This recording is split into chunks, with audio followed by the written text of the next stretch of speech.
My name is Cristina. I'm in Helsinki now. It's almost 11 p.m. but it's still light outside. Maybe it's a bit similar as Canada in summer nights. I'm the author of the Union of Synchronized Swimmers, my second novel or novella that I translated into English and that is about to be published in Canada. This is a book about a Soviet team of swimmers that uses the Olympic Games to defect their country. It's also a book about moving to a foreign country and the different experiences that might include. Writing this book was quite a slow process.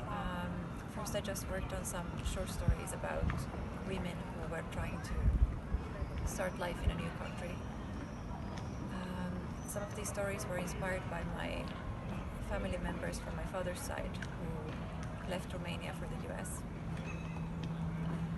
Then once I heard an anecdote about some Soviet athletes who had escaped their country during the Olympics, and I wanted to see what happens if I use that anecdote as a kind of connecting factor that would bring all these different stories together. I wrote these stories first in Finnish, but then I started translating them into English at quite an early stage because, first of all, because some of my closest writer friends don't speak Finnish and I wanted to get their feedback and their ideas. But then I also realized that translating is a very useful tool for editing because as I moved from one language to the other, I got some distance to the text and I could see more clearly my own excesses, repetitions, clumsinesses, and so on. It's very exciting and touching for me to know that my book has started to travel to different countries, and Canada has always been a place that I wanted to visit, but I still haven't got to. So I'm glad that my book gets there before me, and I hope that something in these stories will resonate with the Canadian readers. To finish, I will read a short passage from the book, from the very beginning of the book.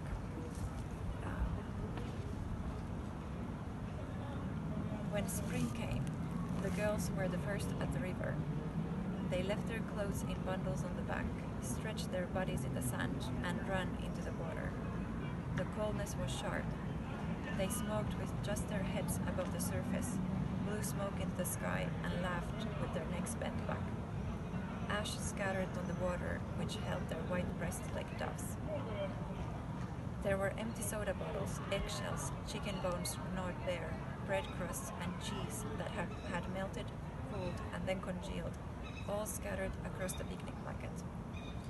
A yellow tractor stood in the mud close to the bank. A hen was laying eggs behind the wheel. A pig was bathing in the river. Further out were 6 other swimmers. The girls started to play, though they were too old. Their movements aimless at first, like they could have been doing anything else. They plunged into the water and sprang up, parting the surface with their hands. They crept among the reeds and made birds scatter from their nests. They tore flowers growing by the river and drew shapes in the air.